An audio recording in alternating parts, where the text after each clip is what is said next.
Combien faut-il exactement pour acheter un produit financier ou bien pour investir dans un produit financier?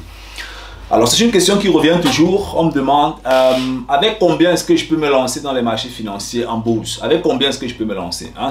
Peut-être c'est une question avec laquelle est-ce que tu as déjà eu à jouer. Si tu n'es pas encore actif dans ce domaine, et même si tu es déjà actif dans ce domaine, peut-être tu aimerais faire des optimisations et tu veux savoir avec combien est-ce que tu peux optimiser. Tu vois un peu?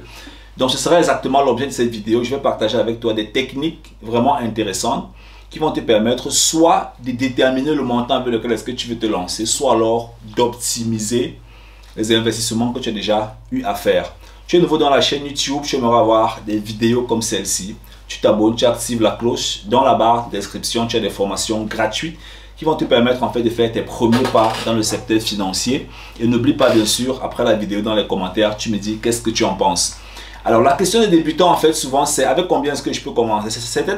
Certaines personnes disent souvent que je travaille dans une entreprise et là-bas je paye les actions mensuellement.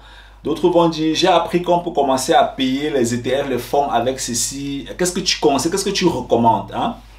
Alors, je vais répondre à cette question de plusieurs manières. La première manière, en fait, c'est que c'est une question que toi-même, si tu écoutes cette caméra, il faut que je te repose un peu dans la question. Hein, dans le bon jargon camerounais ou africain, là. On pose une question, on répond avec une question.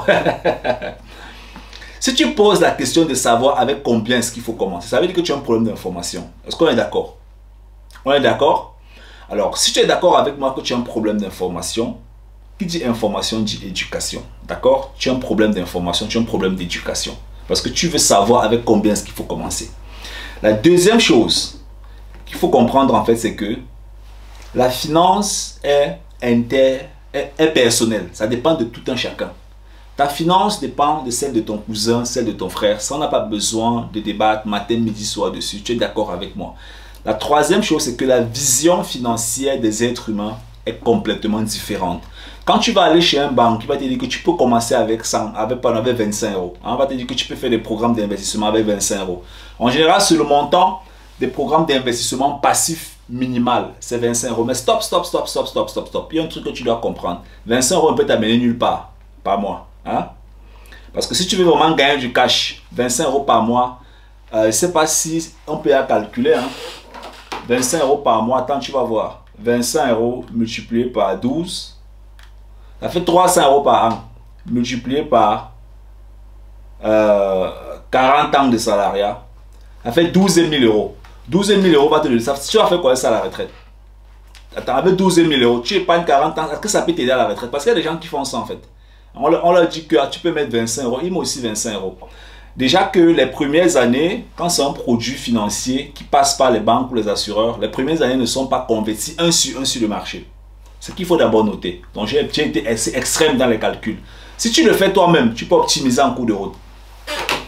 Quel est le montant idéal pour commencer? Le montant idéal, je ne peux pas te dire que c'est 200, c'est 400 euros. Ça dépend de tes finances.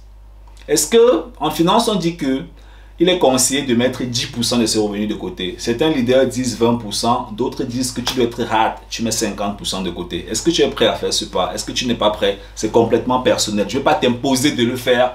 Je ne vais pas te dire tu dois faire ça, tu ne dois pas faire ça. Tu vois, toi, si tu connais ta situation financière, il y a des recommandations qui sont faites. C'est 10% qu'on investit.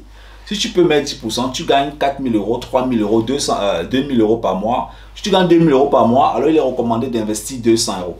En investissant par exemple la somme de 200 euros multiplié par 12, multiplié par 40 ans, ça fait 96 000 euros. Ce qui fait qu'avec une cumulation capitalisée sur les marchés, tu peux te retrouver dans les 250 000 euros comme ça. Si tu passes par les banques, en fait, je ne suis pas sûr que ce sera beaucoup.